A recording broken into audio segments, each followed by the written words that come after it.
আয়াত ৬০। নাহনু কদ্দারনা বাইনাকুমুল মাউতা ওয়া মা নাহনু বিমাসবুকিন। অনুবাদ: মরা তোমাদের মধ্যে মৃত্যু নির্ধারিত করেছি ১ এবং আমাদেরকে অক্ষম করা যাবে না। তাফসির ১ নং ফুটনোটের বিবরণ, অর্থাৎ তোমাদেরকে সৃষ্টি করা যেমন আমার এখতিয়ারে, তেমনি তোমাদের মৃত্যুও আমার এখতিয়ারে। কুরতুবী: কে মাতৃগর্ভে মারা যাবে, কে ভূমিষ্ঠ হওয়া মাত্র মারা যাবে এবং কে কোন বয়সে উপনীত হয়ে মৃত্যু হবে সে সিদ্ধান্ত আমিই নিয়ে থাকি। ফাতহুল কাদির আয়াত ৬১।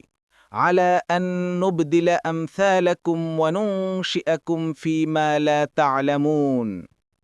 অনুবাদ: তোমাদের স্থলে তোমাদের সদৃশ আনয়ন করতে এবং তোমাদেরকে এমন এক আকৃতিতে সৃষ্টি করতে যা তোমরা জান না।